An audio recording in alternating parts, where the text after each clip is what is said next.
Welcome back to Bet Haven, the safe place for safe plays. We are here back after the Memorial Tournament, and it is time for the U.S. Open at Pinehurst number 2. Chandler, are you ready for this? Because I don't know if you are. What do you mean? Of course I am. I got my putter boy hat on, my Pinehurst hat. I'm ready to roll. Let's get after it. See, I'm not decked out in like Pinehurst gear, but this is the exact outfit that I wore when I played number 2 last year. Right around this time, honestly. I think it was end of March, maybe sometime in March last year.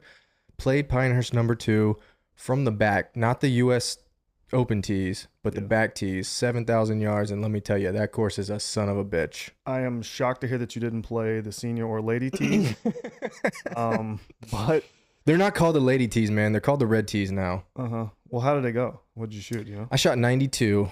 My handicap at that point in time had gotten all the way up to a 13.6. Since, having an actual handicap, that's the highest that it's ever gotten to. And it not necessarily a great time to be spending several $1,000s on golf when you're going through a slump. I mean, it's just super unideal. But I will say this. I look back at the scorecard because I kind of forgot. I was 1 over on the par threes. That's pretty good. Yeah, I think I hit every single green on the par threes. I had a par streak of three pars in a row, 7, 8, and 9, I believe. And yeah, I just was dealing with this big right miss, and I've got the opening tee shot too, but it just all day long it was this big right miss when I was missing, and that sand, man, it's just like you get into this sandy stuff. And people have been talking about it all week. All these other podcasts and shows that talk about this kind of stuff. It's this wire grass. It's this super sandy area. Like there's literally no rough, but there's just super unpredictable lies that come from the sand and the wire grass combination. Yeah, I've been around the course a couple of times, watched Christian play some junior tournaments there. And yes, there is going to be huge variance this week. There's unlucky breaks that guys will get Yep. from maybe missing the fairway by 2 yards versus 20 yards. I mean, if you miss it way right, you might hit a pine tree and kick back out in the fairway. But if you miss it by 2 yards, it might roll into some wiregrass or some bush or some nastiness that you just have no chance. So it's definitely an interesting venue, and it's going to be kind of weird. I mean, we could see some really awful breaks, and we could see some good breaks. Yeah, and we're gonna get into it, quickly here. As far as the U.S. Open stuff goes, I do want to touch on the Memorial Tournament. We were both really close on first round leader. I think I don't Both remember in what. contention, both Yeah. right there at the end. So Xander went early, so he was kind of done, and then Corey Connors teed off late in the afternoon. And honestly, exactly what I want. In the show, I said I'd like to see him compete first round and then tail off because I had none of him outside of the first round, and that's exactly what he did. I think he shot 4 under the first day. I did cash him and top 5 after round 1 on BetMGM, where they do pay all ties in full. Now it didn't matter because I think he finished T3 is what it ended up being. But had he finished T5, whatever those odds were, I think they were plus 750. It would have paid out in full on the tie, which is kind of a nice. Okay, so you're saying first round, you had first round top 5. Yep. Gotcha. So that's one good thing if you guys are, betting on different places. BetMGM does pay all ties in fulls, and they'll tell you like, when you see the bet, it'll say, "Hey, this bet pays all ties in full," which is nice. So yeah, we had that, and then you had Scotty favorite play. The guy, shoots what 2 over, 1 over on Sunday, and still wins. Like, Yep, shot 2 over. Sunday played brutally tough. yeah. But yeah, 2 over, good enough. The stats are ridiculous again. He did what I thought he would do. Just absolutely dominated. And that course really is a good fit for him. And he showed it on his approach. I mean, his stroke gain approach per round averaging over 3 shots. Just wild stuff. And yeah, saw it coming. It's not, I didn't get rich off of it. It's hard to. It's not like you can, unless you're betting $1 million. Yeah, which, I didn't outright bet it. I placed some DraftKings lineups with him. I think out of my lineups, I had maybe 60 or 70% Scotty Scheffler. And at the end of the day, I think I made $20 or something on DraftKings. but had a good week because I hit a parlay that had my long shot play with Seamus Power. I saw that. Yep, top 40 with Adam Svensson, top 40, and Hideki Matsuyama, top 20. So won some money there. Definitely had I'll call it a solid week. Give me some money to go a little extra hard this week on the U.S. Open. Yeah, both of our top 20s hit. You had Hideki. I pulled the audible to Tony Finau after I saw that Tommy Fleetwood was not plus money. So, and you said in that moment, you said, I want to mark it down right now that I like Tommy Fleetwood more than Tony Finau. And they kind of finished similar-ish. Tommy finished in the top 20. I don't know if it was a tie. It was a T20. Yeah, so he would have had dead heat reduction. Tony Finau, T8, I believe. So all the way in there. They both were right there the entire tournament. They both were like right there in the top 10, just waiting for him to strike. And they just, neither one of them really did. They just kind of were okay. Yeah, I mean, this is kind of a good segue into what we're going to do this week. Same format as usual. Because I just want to jump right into it. You know, just talking about the Memorials is not suiting it for me. So I think we just jump into these U.S. Open picks. We'll start with first round leader. As always, Chandler's going to go first. I cannot wait to start talking about mine. I'm going to try to keep it short and sweet for you this week because I know it won't be. Yeah, but let's just get right into it. Who you got first round this week? Well, I'll go ahead instead of going like my normal 30 seconds and then giving you 5 minutes. I'm going to go ahead and go into before I tell you my first round leader, I'm going to go into what I think is going to be important this week. And what's going to be important this week is not obvious because we don't have a ton of data for this course. There's only, about 10 years ago, there was the U.S. Open there. Yeah, 2014. Yep, at Pinehurst number 2. So we have that data. We saw Martin Keimer win by a significant margin, honestly, catching a lot of good breaks and putting off the green, which was something that he had committed to for the whole week, and it paid off for him. But for me, I think that this is going to play extremely difficult, even harder than Memorial, and Memorial was super hard. So I'm looking at guys this week that I normally don't look at. I'm looking at kind of a grinder guy this week, a bogey avoidance guy, a guy who's going to make that key putt, who's going to keep his mind in it. And so the stats for me this week that I have come up with are bogey avoidance, putting from 4 to 8 feet, scrambling, and proximity from the sand. Those are all basically around the green stats. And that's kind of what I'm looking for this week. So having said that, my first round leader will be Sungjae Im, aka Sungjae Him. 70-1. You didn't come up with that. 70-1 on Bet365, first round leader. I saw that. Are they doing a 50% boost? I think a 50% boost. I don't think I'll use my boost on that because I'm going to use it on something else. Yeah, it's probably not smart unless you really like. Because it's already such a big number. Yeah, if you like a guy at the top, maybe first round leader, like Scotty's probably like 12-1, 13-1, something like that. Yeah. If you really are such a Scotty supporter for this week, you're going to assume that he's going to be in contention first round. Throw your boost on something like that. But yeah, all right, go ahead. So Sungjae Im, reasons I like him, like I said, those are my stats that I was going after. Sungjae Im in this field in 2024 is 9th in bogey avoidance, 11th in putting from 4 to 8 feet, 8th in scrambling, and 5th in proximity from the sand. Fantastic around the greens. He also is 6th in first round scoring, which is not normally a stat I go for, but something I'm looking for. First round scoring? Yep. Yeah, you've heard me say that a couple times, I'm sure, because I do look at that. But it's not something I usually do. But it was just another stat that said, hey, maybe this could happen at such a large number. So that's my guy, Sungjae Him.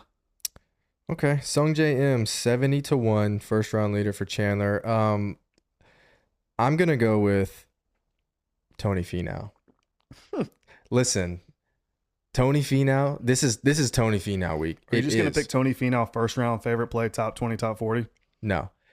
Okay. Thank you. Listen, Tony Finau finished the Memorial T8. Okay, the reason that's important is if you look at what he did on Sunday. You got the stats for Sunday in front of you? Oh, I got it all, baby. This guy has struggled putting all year. He has. He has been an awful putter. His tee to green game has been stupendous. He's probably not far behind in tee to green to like, Scotty and some of these guys at the top here. I would assume in his last 12 rounds, and I did have all these notes at one point. I just left the notepad somewhere. We're not going to get into it. Just making my job harder. Yeah. I think in the last 12 rounds, I marked that Tony was like 11th in strokes gained tee to green, maybe. And it might even be better than that. But regardless, he finished round 4 of the tournament on Sunday, gaining 1.45 strokes putting. Fact check. Yep. Okay. You're going to give me a guy that's been so good tee to green that has really only struggled with the putter, coming off of probably one of his better rounds from a putting standpoint, coming into a tournament where there is chatter around Tony Finau. I know the books aren't respecting him, but the people in the golf world know that Tony Finau is a better golfer than what they have him listed at. What I got him at was 55-1. The first round leader that I've seen is also 55-1. I did use a bonus bet on BetMGM for him at 45-1. I don't hate that there just because I had earned that bonus bet. I didn't know what else to use it on. Boom, Tony Finau. But yeah, his game is close. I know he's never really done anything as far as the majors go. He does have a couple top 10s and, kind of separated through different majors over the years. But it's Tony time. It really is. And he did struggle in some of the tournaments earlier this year. But how many cuts has he missed? It's not a big number. I don't have that in front of me, but he hasn't missed one in his last 6 tournaments. I can tell you that. This is the hardest cut in the sport to make. Top 60 in ties in a field of 156, something like that. Yep. You want these guys that are going to be there for you on the weekend. And Tony Finau, yeah, I'm taking him first round leader, but like I said in the last video, I do have him on an outright ticket at 55-1. Let's just do it. Tony Finau across the board. Let's go. He is 10th in strokes gained tee to green in his last 12 rounds in this field. So 10th, okay. And his around the green game has been pretty solid too. In 2014, I think they said that like 81% of fairways were hit across the board. From all players, and like 55% of greens were hit. Guys are going to miss greens here. They just are. And if you're not hitting your approach shots, even though he's a great approach player and has been on the year, he's going to miss greens. And his kind of recent performances around the green show me that he's capable of getting up and down when he needs to. Again, he's not been great with the putter, coming off of a solid putting performance. You're going to see different guys do different stuff around the greens as far as whether they're chipping or putting or bump and run with a hybrid, whatever. You're just going to see so much different stuff. And I think that this is the type of tournament where you can have somebody like Tony who's not necessarily at the top of the board competing throughout the tournament. Yeah, solid week for him. He did gain about half a shot per round putting, which is something that he hasn't done recently. Yeah, I could see it. He's playing better golf right now for sure. All right. There it is. First round leader. Let's jump into favorite play. So that was a poorly timed. Yeah, dude, I got a scratchy throat right now. I got something going on. I'm trying to fight it. Yeah. All right. Favorite play this week is Colin Morikawa. Colin Morikawa has been quietly balling out. He has been really, really, really good. He was right there with Scotty. He honestly could have beat Scotty on Friday. He made a awful double bogey on 17, and that ends up being the difference. Obviously only losing by 1. We could be having a very different conversation right now if Scotty misses that 4 to 5 footer there in the last hole and Morikawa makes it. Morikawa easily could have won that golf tournament. Morikawa has been so good. The reason he's my favorite play though is he's 9,400 on DraftKings. Yeah, no, I think he's significantly underpriced on DraftKings. There are 8 golfers more expensive than him on DraftKings. You can't tell me that there are 8 better golfers in this field than Colin Morikawa right now. There's no way. What do you think that's going to do to his ownership? Because some of the guys that Ludwig is 9,600. Ludwig, as good as he is and as like nuanced as he is, hasn't won shit. I mean, Colin is a 2-time major champ. Like, what are DraftKings people doing over there? The price, because we're going to talk about it too. There's some guys in the 6K range that are like, what are they doing down there? Yeah, the 6K range is very strong. But anyways, Colin Morikawa, he will be popular. There's no doubt he will Yeah. be popular, but I don't really care. I think he's just such a good price that you almost just have to pick him. He might be, well, no, I don't want to say he's going to be the most popular. You think but he'll be he will 25, be 26? I think he'll be north of 20. How north, I don't know, but he'll be north of 20. Anyways, Colin Morikawa is number one. That's right, number one over Scotty Scheffler in his last 12 rounds, strokes gained tee to green. That's kind of crazy considering how good Scotty Scheffler has been. He was third in strokes gained tee to green at Memorial. He has been fifth in strokes gained around the green in his last 24 rounds. That is a huge bump up from what his baseline was about a year ago this time. He's really worked on his short game and it has really shown off. And he is number one in this field in off the tee accuracy. The guy is popping across the board in stats and he's playing really good golf. His number is 14-1 on DraftKings is what I saw earlier today. So not the huge, not a giant number, but maybe you catch a boost on it and it could pay pretty decent. But specifically DraftKings, I don't care that he's going to be owned. 9,400 is too cheap.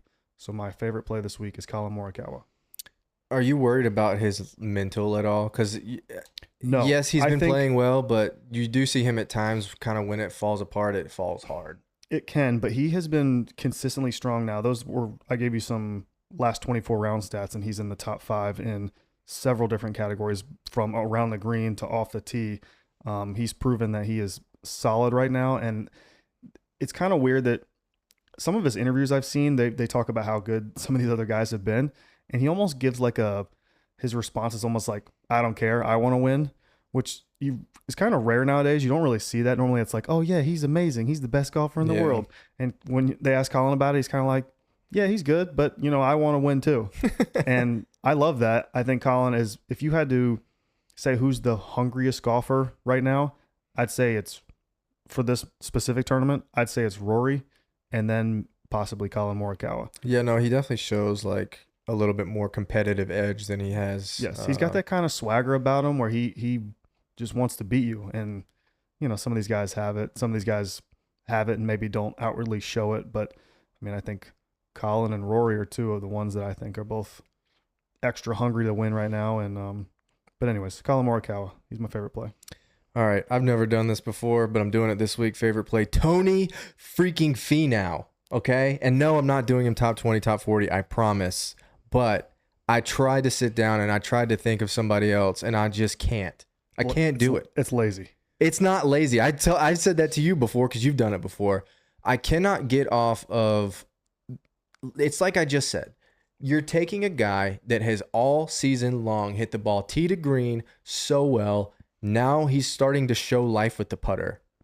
What are you supposed to do with that other than play him over and over and over again? I gotta see what Tony Finau is to miss the cut. Just because I'm curious. Do you they do have like miss the cut type stuff going on like DK and whatnot? I think that it's worth. I'm probably gonna put together a miss the cut parlay. All right, here. I don't want to throw you under the bus and say I'm gonna put Tony on. That's fine. You can do that at your own I'd be curious discretion. to know what his number is. It is Tony plus 160. So not even really worth it. Yeah, we'll see. You're fine. I don't care. You can bet him to do that all you want. He has that same kind of competitive nature that you're talking about. I just think that he shows it in a different way.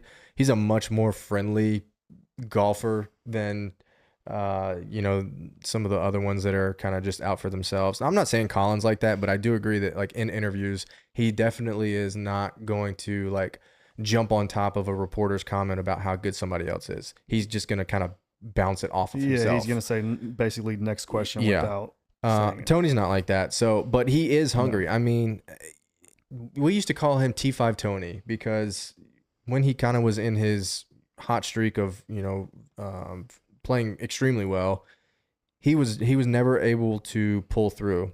Last week he was T8 Tony. He was T8 Tony last week.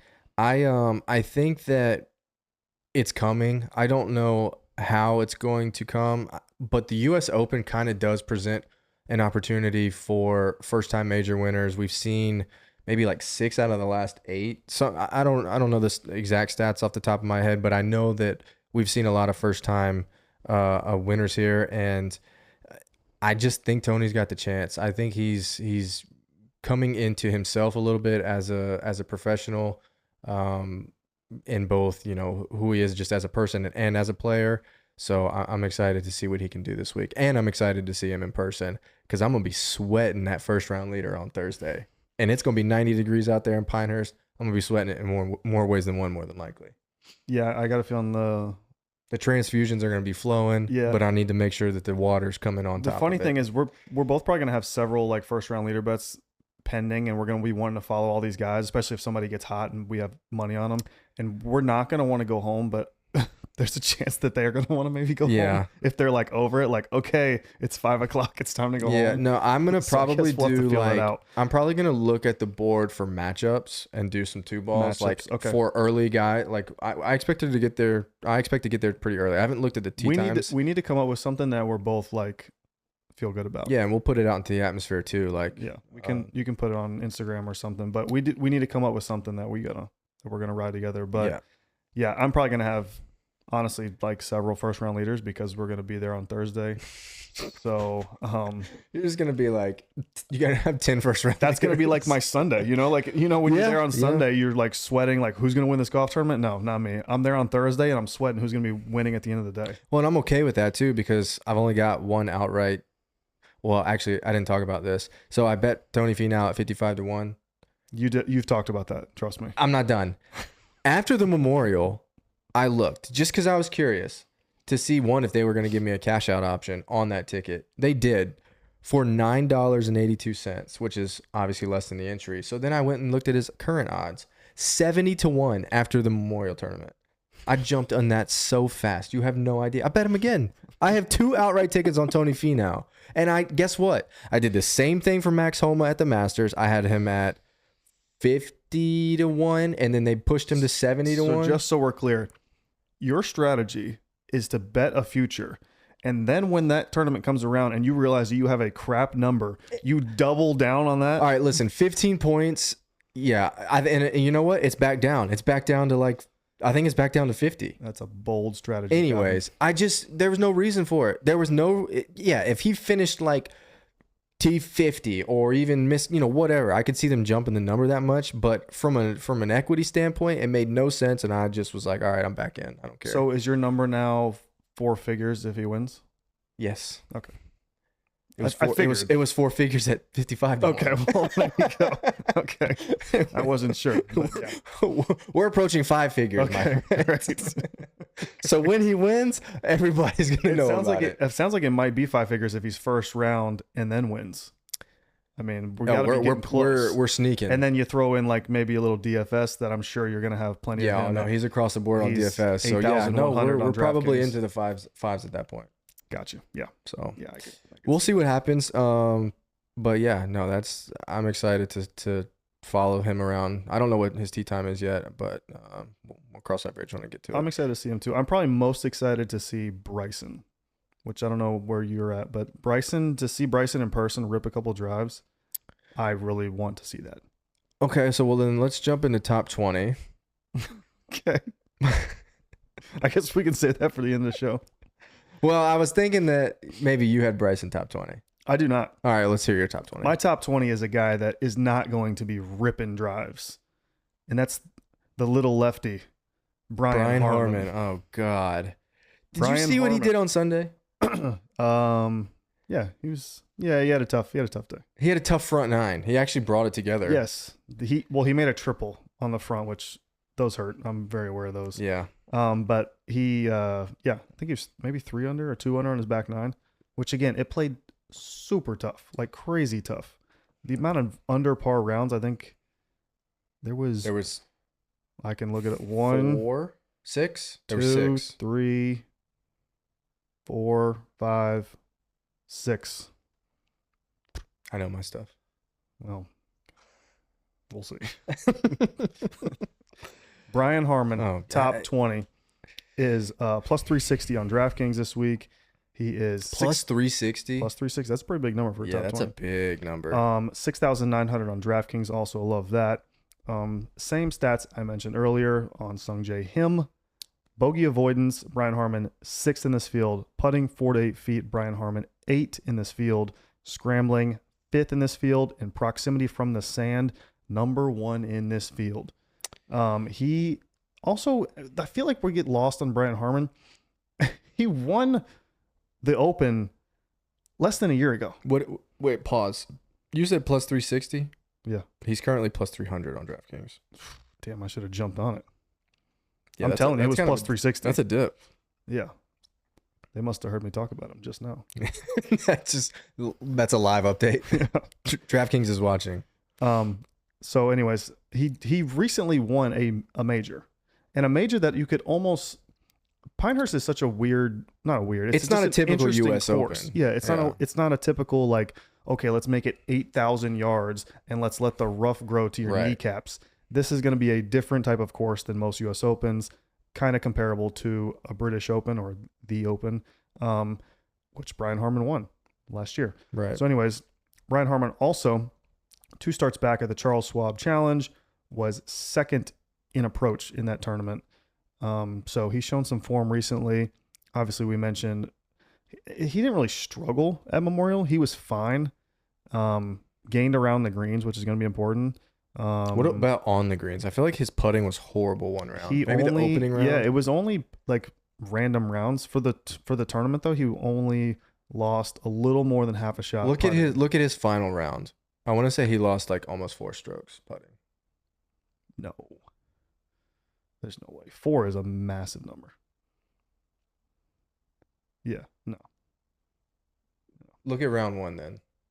I feel like there was a round where he was just like bleeding on the greens. Yeah, he gained in putting final round. He was bad on approach. Round 1. Yes, it was round 1. What did he round lose? 1 he lost almost 5. I told you. I told you. I mean, how do you do that? That's crazy. You know what's even crazier? So he lost almost 5 shots putting in round 1, right? And I just told you that for the tournament, he only lost half a shot per round. Yeah, so he gained the rest of the tournament. So he figured it out. And I just told you that he was basically neutral on approach for the week. In whatever round I just looked up, round 4, I guess, he lost like 3 on approach. So he was a gainer for all the other rounds. Yeah. So obviously a little streaky right now, but I don't hate it. Love the short game. He's a grinder. You're going to need that here this week. Brian Harman is my top 20 bet. They've talked about like crossover success, not necessarily course comp, but crossover success to the players. Guys that have won the players, performed well in 2014 and just the US Open in general. Brian Harman finished second at the players. Yep. So if there is true crossover success, then, and another course, Bay Hill, he finished 12th at. That's another kind of complementary just because it's long and difficult.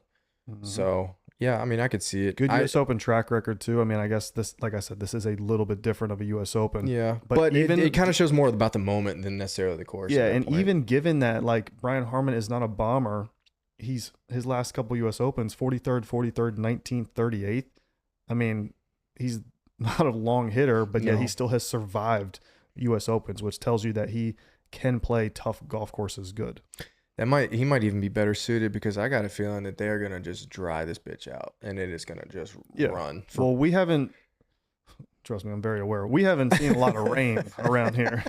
As a guy who works outside, we ain't seen a lot of rain. Right. So that course, it's gonna be cooked dry right now. It's gonna be dry. It's gonna be firm and fast. So then you think like short. I don't mind. Yeah, I'm like distance is not something I'm targeting this week. Obviously, we've talked about distance pretty much helps literally anywhere. It's always a bonus, but it's more important at certain places. It's not going to be that important to me this week. I'm looking at grinders around the green. Who's going to make that 6-footer for par? That's what I'm looking at. All right. Top 20 for me. I've been battling this week because it kind of like you kind of get put in this position where there's so many guys in this tournament that the ones that I'm like, okay, there's so many. The ones that I'm like, okay, I truly like this guy to finish in top 20. I could go out there and I could throw Xander out there because I feel like Xander's probably gonna have a decent week, but he's minus 200 for a top 20 finish. Like that's not doing. We typically don't try to do like minus stuff. That's not doing anybody any favors. I kind of I went down the board a little bit to a guy that I just feel like is trending right now, and that's Sam Burns. Sam Burns plus 225 on DraftKings top 20 right now. Burnsy boy. Not a great majors track record. I think his best finish is like 20th. But we've seen Burns was kind of struggling with the putter, and he's historically been a good putter. And I think, you know, across the season, he's maybe losing just slightly losing with the putter. And then at the Memorial, we saw a slight gain, if I'm not mistaken. Yep, he is losing like 0.2. Yeah, and I think he gained in his like, last 24. I think he gained like 0.2 across the Memorial. But we did see, you know, some kind of around the green, up and down. Yes, gained 0.2. Yeah, round. so he's not like super good or super bad.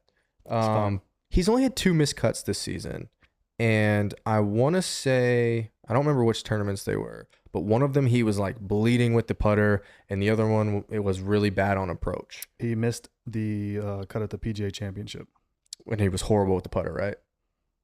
Couldn't tell you. I'm almost positive he was losing like 2 strokes putting or something, maybe like 2.5. Yeah. And then the other tournament he missed, the cut was. I don't have it in front of me. Interesting. It was the Masters. He missed the Masters. Okay, and it was an approach thing. The approach here for me, and I know you said driving. So he's 0 for 2 on majors. So we're gonna need. I'm telling you, he's trending. That's why I'm going here. The approach, you said driving distance doesn't matter to you that much. I threw out the 50. I think it's 55% of greens and regulation hit during the tournament in 2014. That kind of neutralizes the approach. If guys can get up and down, however they need to do it, that's going to be way more important than, you know, hitting these approach shots and to where they're staying on the green. Sam Burns is a grinder in his own right. He's a creative player in his own right, and that's going to, you know, kind of shine here at Pinehurst. It's going to require some creativity and some different types of things, you know, depending on how the ball's lying or you know, what you end up with. And again, he hasn't had a, you know, tremendous season, but he's missed only 2 cuts. Yes, they were in majors. No, he doesn't have the best track record in majors, but I think his best overall is at the U.S. Open. And he's one of those guys, kind of similar to what I talked about with Max Homa at the Masters. He's a better golfer than someone with only a top 20 finish as their best finish at majors. You would think that he will break that at some point. Yeah, and he's not necessarily having like that great of a, you know, I think maybe he won in 23, so he had a better season either last year or the year before. I can't remember. He was one of kind of his breakthrough victories. Yeah, I think it was the year before. He's shown the ability to get really hot. Yes. And to like win tournaments that he maybe shouldn't. Yeah, and that, you know, that kind of applies here. And I'm not necessarily saying that, because I don't know what the winning score at this tournament is going to be, but I can't imagine it's going to be like a birdie. Or it's not going to be a birdie fest, number one. I think maybe like 6 under. Yeah. Yeah. I could see Sam Burns pulling out like a 4 under just randomly, like on a really good round. He just kind of coasts, maybe shoots a couple over par, and then fires off like a 4 or 5 under round. And then just that's where he just ends up. Yeah, last 24 rounds, he is gaining over half a shot tee to green, a quarter a shot around the green. And then something that I'm glad you mentioned his name, and I didn't even know this, and I don't know if you know this, but he was number 1 at the Memorial in strokes gained around the green for the tournament. Burns? Yep, gaining over a shot per round around the greens. Yeah, I mean, I definitely saw like clips of him getting up and down or getting up and missing the putt, but that's fine. I mean, that's going to happen. I just need him to maintain. Like I said, it's not going to be a birdie fest. He's going to just need to kind of maybe shoot like around even would be sufficient. Yeah, I mean, he's leaving a golf tournament that was very difficult, and he ended up shooting 2 over for the tournament. So he was able to grind his way to around par, finish T15. Tournament before that, he finished 10th at the Canadian Open. Yeah, I don't hate it. 7,200 on DraftKings. Super cheap on DraftKings. And he might be owned, maybe not, because he's not like a major guy. But I'm willing to take that risk. I don't think he's going to be. I saw projected ownership around 10% maybe, and I don't even know if it'll get that high.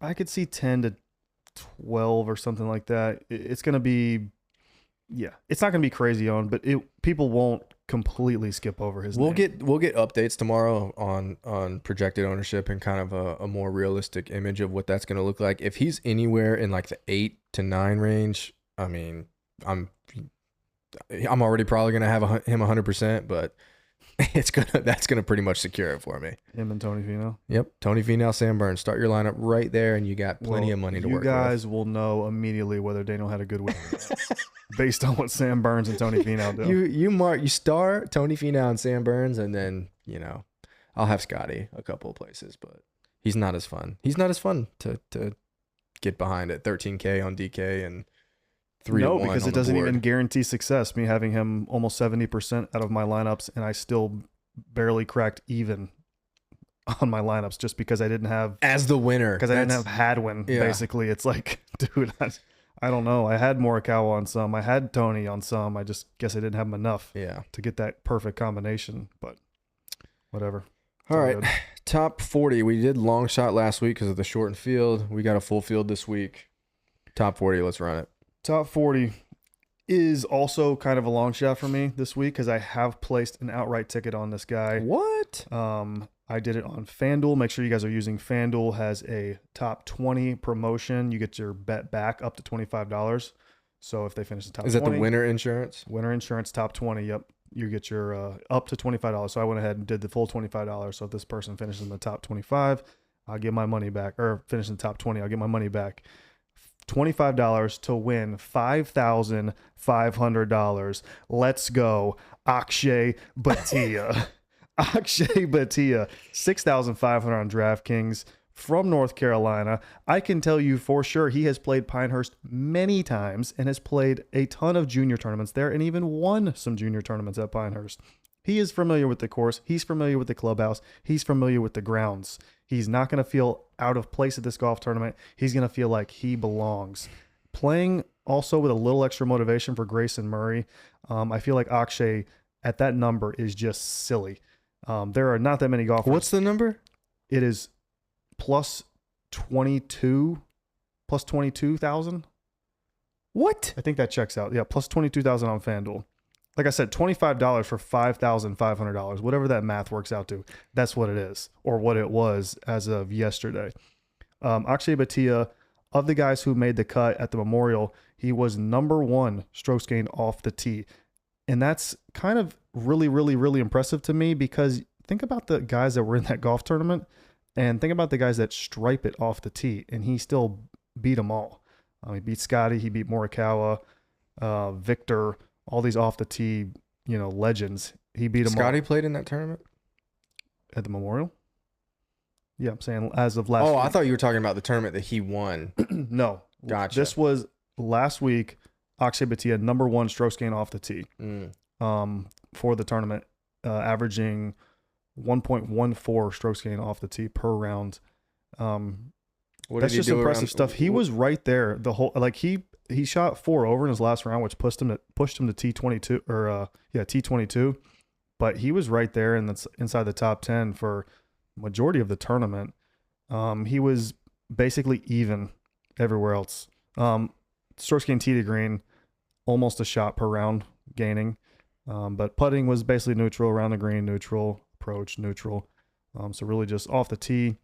So he's going to put himself in a lot of good positions. And Akshay is a guy that can get hot. He can find it for a round. Can he grind? I guess we're going to see. Can he grind a par? Can he grind even a bogey? I mean, there's going to be guys that need to make a bogey putt to avoid a double or whatever. Can he do that? I guess we'll see. But just the number was way too high for me. Top 40, he is plus 140 on DraftKings. So I guess technically he is my top 40 bet. But I also don't hate him as a DraftKings play. I also don't hate him as a long shot play. So he's 150 to 1 on DraftKings for the win. You need to shop that number, bud. If you pay or if you parlay that with Brian Harman top 20, you get plus 60,300. You throw $100 on that, you win 60K. Listen, I don't have $100 like you do. Just burning. So I'm going to take my 25 and hopefully if Akshay finishes, you get 15, your money's worth. I'll get my $25 back maybe I could hedge out of it. That's another strategy. If Akshay happens to be inside the top 5 going in the final day, I've got a lot of money to hedge potentially if he's going to win me $5,500. So I guess we'll see. All right. Well, I'm going to pick top 40 for the guy that you probably know this is coming, but it's Adam Scott. Aussie. Adam Scott barely got his way into this tournament.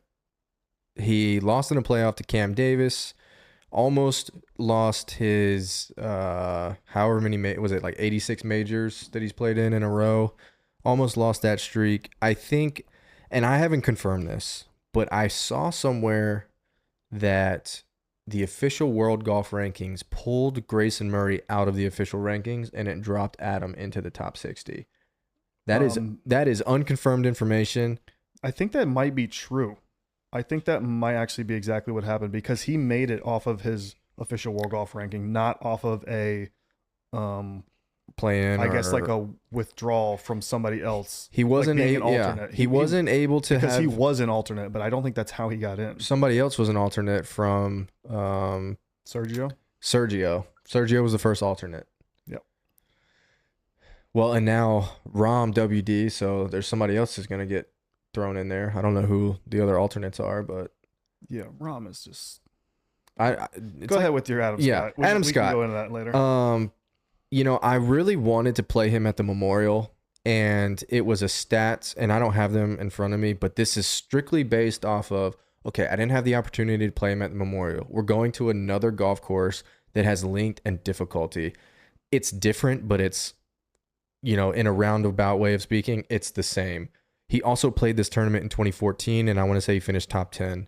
And guy's been around for a while. He's seen some shit. Yeah. And he's played this golf course plenty of times. He's been great off the tee. The rest of his game is it's serviceable. He is gaining 0.6 tee to green in his last 24 rounds. Yeah, and that's, you're going to want, which is good. It's not amazing, it's just good. You're going to want guys to get to that point. Like, what happens after the green, or after they get to the green, we don't know. These greens are going to be super fast, but they're pretty flat. Like, you have the turtlebacks, so like you can putt off of the green, you can like get yourself in trouble like on the approach and that kind of stuff. But once you're in the position, it's, obviously the speed is going to be a factor, but it's not like super undulated. Yeah, you're going to see like the best golfers, the guys who actually do the best of this golf tournament are probably going to aim at a lot of center of the greens and then try to 2-putt their way to a par. The greens are actually fairly large, but they're not, because the edges of them, the ball's not going to hold. Yeah. So they may look kind of medium to large, but so much of it is just not even usable green. Yeah, it's just like a false edge. Yeah, that you really need to kind of play towards the center of the green. So maybe the experience for Adam Scott, who will realize that and try and do that. Well, and I think he had to have seen like all of the social media posts and Adam Scott at risk of, and then when he didn't make it, it was, Adam Scott's not playing in his first major. And I would think pressure off. If I'm Adam Scott, like, this is like, dude, I shouldn't even be here. But there's also that factor. Let's make the most of it. I'm here. Yeah. No, he might have written himself off. Honestly, he might have been like, yeah, I'm not playing this year. Boom. Gets the. I think I'd rather that than like ultimate pressure. Like, I know I'm playing, or I'm playing bad going into this or whatever. And it's not like he's playing bad. So yeah, like he's playing pretty good golf, and he wasn't even really expected to be here. So yeah, and he at plus 100. I mean, it's not the best number out there, but it's kind of, I think it's long enough. It's long enough to be like, okay, Adam Scott can finish in the top 40 in this thing. Like, he can. Yeah. 6,900 on DraftKings. Pretty good price for a guy that's playing pretty good. Charles Schwab Challenge finished 12th. Canadian Open 42nd, and then like we mentioned, he had the playoff to get into the U.S. Open with Cam Davis, beating out, I think there was like 50 guys in his qualifier, and he finished like 4th or something like that. So, yeah, he's playing good golf. Well, there it is. That's the guys. That's the list. I'll post the board. If you guys are listening on Spotify, make sure you like the show, rate the show, that kind of stuff. Like the video on YouTube, subscribe to the channel. We're going to keep trucking along here. just had to throw that in there. Also, if you're new to sports betting, make sure you check out the link in the description. That way you can take advantage of all the deposit matches and bonus bets across various sports books. Is Scotty going to win this tournament? No. I don't think Scotty is going to win this golf tournament. I don't even really have the stats to back this up, and I didn't even mention this guy, and I like this portion of the show where we kind of just go off the rails and talk about whatever. Yeah, why not? But I think Rory might win this golf tournament. And again, he's obviously playing well. And I think that a good comp to this is kind of some British Open stuff where he shows out at the Open pretty much every year. He is a favorite and in contention. He's super motivated right now, but I don't really have any stats that are like, oh my God, he's just amazing and he does this really well. That's why he's going to win. He's just a well-rounded golfer. He hits the shit out of the ball. He does. But again, I'm not going to sit here and say that that's the reason, because I just told you that I don't think distance is as important this week. No, but if you it's always a bonus for sure. If you get into a certain tier of distance, which I would say he's reached that level at this point, yeah, maybe you can avoid some of the trouble that some of these guys are gonna get themselves into. It can be a bonus on literally any single golf tournament. Yeah, but I don't think it matters as much this week. But again, he is just a well-rounded golfer at this point. Last 24 rounds, gaining 1.65 strokes tee to green. That puts him 7th in this field. Actually, no, scratch that, because two of these guys have basically no round. That puts him 5th in this field. He's just playing good. I definitely could see it. You're not going to get a great number on him to win. I think I saw 11-1, maybe 12-1 now. That's short. And he's the second highest price on DraftKings, 12,100. His ownership's probably going to be 22, 23. Do you think he'll be that owned? I do, just because he's still Rory McIlroy, and he's hungry, man. He's probably the hungriest to win this golf tournament. Yeah, I got a sneaky feeling. What do you think? Do you think Scotty Scheffler's going to win this golf tournament? I mean, every time I think that he's not going to do something, he does it. I think that the reason I'm saying I don't think he's going to is because there's so much variance and there's so much shit that can happen that if you end up with a bad break, let's say Scotty's in contention with some yahoos that maybe we don't even expect to be up there. If Scotty hits it into some wiregrass or a little bushel of something, and all of a sudden he makes a double or triple down the stretch, that could be the difference. That literally could be. That is so telling to where the game is at for him. Is that we're banking on like course unpredictability to help us mitigate this problem. Absolutely, but we got to use anything we can at this point. But for me, I'm going elsewhere. I'm also, just for reference, I'm going to be playing in the Millie Maker this week. Oh yeah, I've already got 3. It's not my normal strategy. I don't recommend that people do it, but it could change your life. $1 million up top, and I am going to win. I could change my life for a $15 entry. I'm going to win, which is great. I'm looking forward to that. So you're full fade Scotty in the middle. I think that if you were playing millionaire lineups and you're doing something like I am, which you're going to play, let's say 10 to 20 lineups, then you're not even max entering because you don't have the funds to max enter. So why pick a guy that's going to be the most owned in this field? I'm going to go ahead and get away from him and pick other guys that I think have a chance. I think that boosts your chance because you're already at a disadvantage by playing less lineups. So yes, I will be playing between 10 to 20 Millie Maker lineups, going to win $1 million, and I'm probably not going to have Scotty Scheffler on that lineup. And I might have Rory. Definitely going to have Morikawa. Yeah. One of the guys that we haven't mentioned, let's talk about this 6K range on DraftKings real quick. Okay. And then that's probably where we can cut it off. But if you go all the way down here, it starts with Alex Noren at 6,900. I don't know what Alex Noren's major record is, but for where he is right now in his game and what he's been kind of putting together as a season, there is no reason he should be 6,900 with Justin Rose and Ricky Fowler above him at 7,000. Period. I'm pretty confident that you could build a lineup just using the $6,000 range and have all of them make the cut. You got Noren, and that's a wild statement, but I believe it to be true. I guess we'll find out. But you got Noren, Henley, Harman, Scott at 6,900. That right there would be a solid lineup to Those are start good with. golfers. Yeah. Those are not bad golfers. Then it jumps down to Keegan Bradley having a tremendous season for Keegan, I Yeah. would say. Absolutely. Burmeister, live player, right? He's on live, isn't he? He's live, and he's actually been playing great. He's 11 for 11 on cuts made. Is that that's live stat. It's live stuff, Yeah. but he has been contending. 12th at the PGA 12th at Championship. PGA. Yeah. And qualified to get into this tournament by, he might have won his regional or qualifier to get in. But yeah, he had to qualify. This was not something he's just automatically in. Siwoo, Denny, Harris English. Siwoo, tee to green monster. Denny plays tough golf pretty well. Probably number one in this field in putting last 24 rounds also. Man, I think he's kind of. Nope. Yes. Is he? Yes. Yeah. Number one. Okay. 1.29 strokes per round putting last 24. You got Eckroat down here, Detry, Sergio, and then you got Billy Horschel at 6,600. If you look at what Billy Horschel has done this season, I mean, come on. Ever since he won at Corrales, like, he played really well at Wells Fargo. Tough track. I want to say he finished T15 at Memorial. Bingo. I mean, tough track. Like, Billy Horschel is playing way better than a 6,600 golfer. You got Tom Hoagie just below him.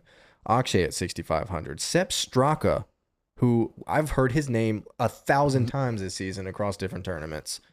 Yeah, Straka keeps showing up. He either is like his top 20. I bet if you were betting Straka to finish top 20 or top 10 all year long, you'd be up so much money right now. It's insane. Probably, yeah. His last couple starts 16th, 5th, 11th, 8th, missed cut, 5th, 5th. That's wild. That's Sepp Straka. Those are great. Those are crazy stats. And then to even add to the craziness, he's 6,500 this week on DraftKings. You've got 1, 2, 3. That's 3 winners in the 6K range this season. That's Akshay, Horschel's one. Who was the other one I saw? Eckroat, Pendrith. That's 4. Anybody else? No, I don't think Jaeger. Jaeger, yep. You've got 5 winners in the 6K range. Then you throw in guys that won last year right there too. Glover. Mackenzie Hughes won last year at the RSM. Yes. Cole. Did Cole win last year? There's some dudes right here. Yeah. I just feel like, and that's why I think Scotty might even be more owned than normal, because you can just literally go Scotty and then 6K, like just freaking load it up. Absolutely could. Yeah, you could start Scotty. You can. What does that look like? You can pick Scotty this week and still put together a great lineup. Some of these, Scotty almost was getting crazily priced where you couldn't put together like a really good lineup. You damn sure couldn't start Scotty. If you start with him, you got $7,400 average. That's plenty. And you can That's literally so much. you could just load the boat. Yeah. That's not good for us. No, I'm trying to think of who's going to end up being super popular in that mid-7 range. Russell Henley's going to be popular. Hanley. He's 6,900 though. Mid-7 range. Mid-7. Maybe Thigala. Lowry. The Gala will be owned. Mott's at 8. Well, how do you feel about Jason Day? Good eye.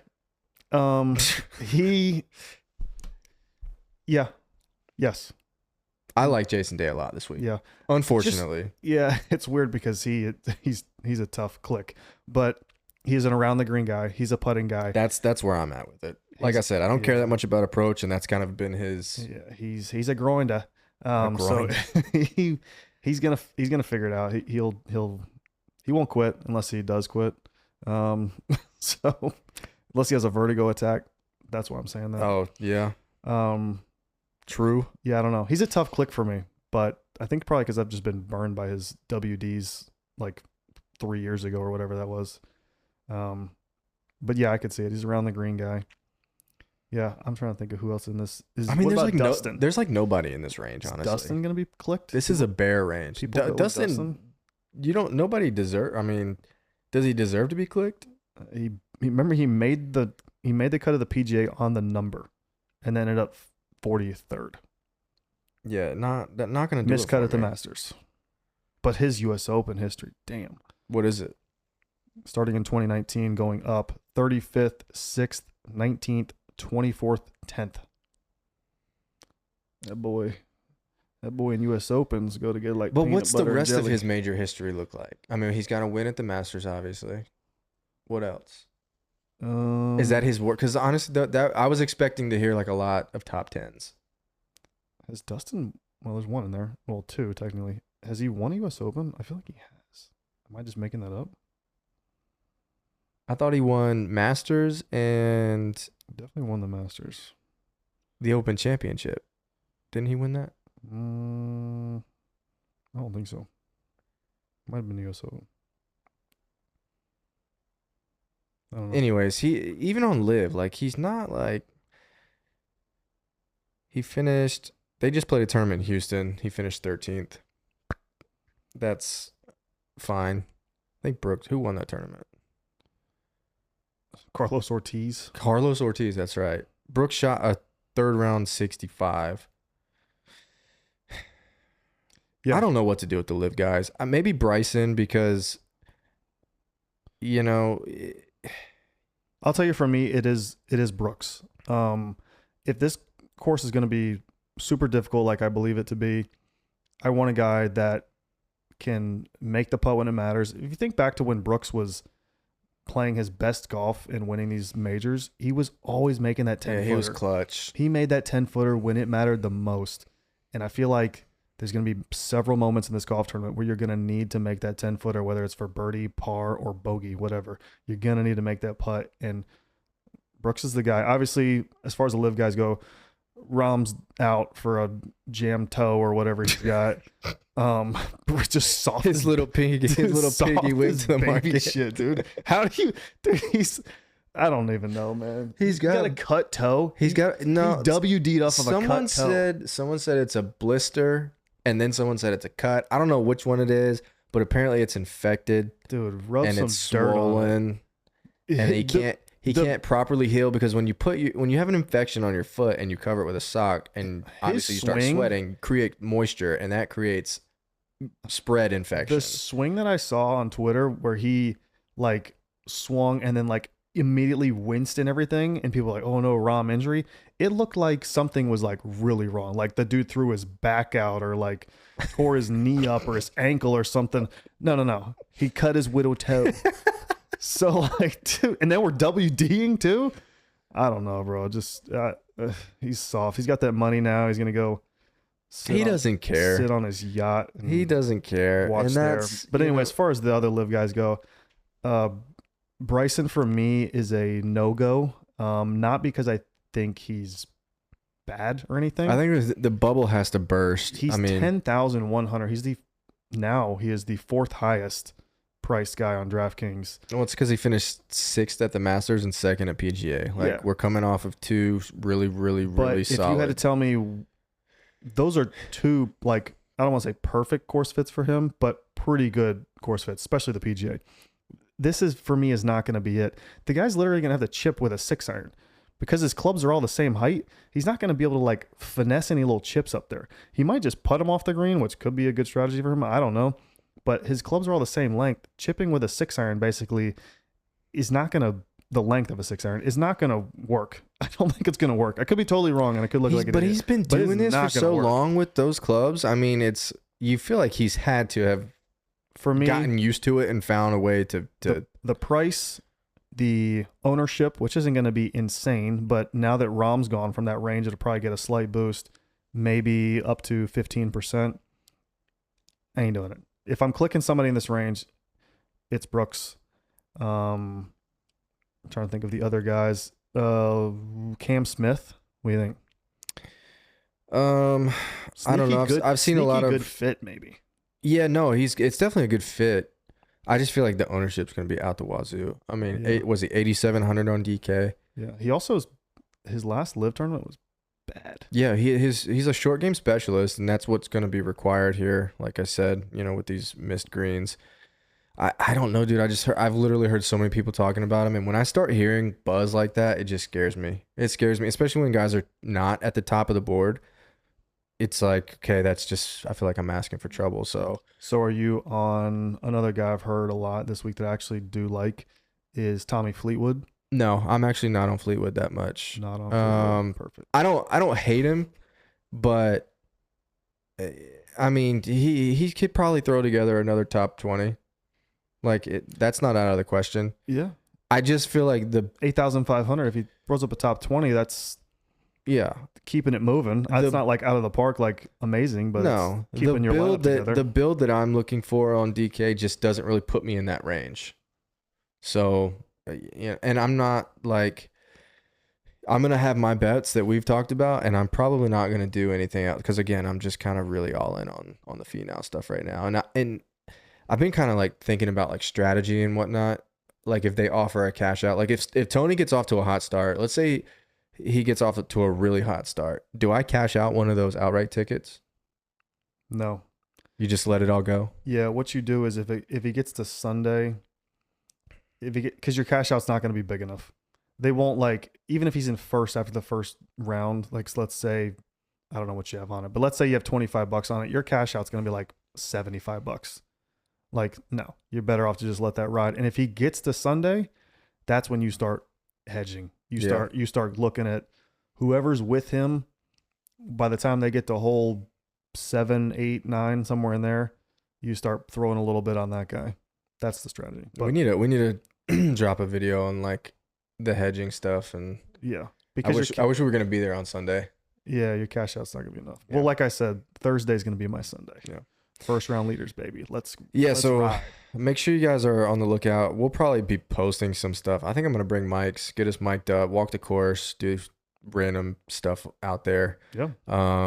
But yeah, we'll try to give as much information as we can too, like who looks good, who looks bad going into round 2. Obviously, we'll only be there for round 1, but I think eye test is really important when it comes to tournaments like this. We'll be able to see too, like even little stuff, like if somebody got a bad break, yeah, and we're like, damn, if he just would have hit it 3 inches to the left, he wouldn't have been in that spot and made that double. Yeah. So that'll be kind of important for what we're doing. And I'm gonna be doing some heavy matchup stuff for round 1 because I want to be able to see what's going on and where it's happening. So just kind of stay tuned for any posts on mostly Twitter, Instagram for that kind of stuff. But yeah, that's really all I got for this week. And I feel like the tournament's tomorrow. I wish it was because I'm just ready to get out there. Dude, I wish it was. I wouldn't have to go to freaking work tomorrow. but yeah, I'm stoked, man. I got Putter Boys ready to roll. Probably rock this hat at the tournament, honestly. I don't know how many transfusions are going to go down, but probably a couple. And hopefully I'm cashing out that Sungjae Him ticket by the end of Thursday. So looking forward to that. You'll be buying transfusions if you do. Yeah. I mean, imagine Sungjae Him gets the first round leader and then I cash $1 million on Sunday. We're going to Pinehurst to play it the following Monday. You're going to see this production right here ramp it up. We're talking lights everywhere. Full-fledged studio. We're going to have a big Bet Haven neon sign behind us. It's going to be dope. After we hit that million on DraftKings, it's going to be like it's going to look completely different. Mm-hmm. Welcome to Chandler Todd Productions. Wait a second. I'm kicked off. Who the hell is that? All right, guys. We'll see you next week. We appreciate you watching. Like I said, like all the stuff on Spotify, YouTube. You know how to do it. And we'll see you next week. Good luck.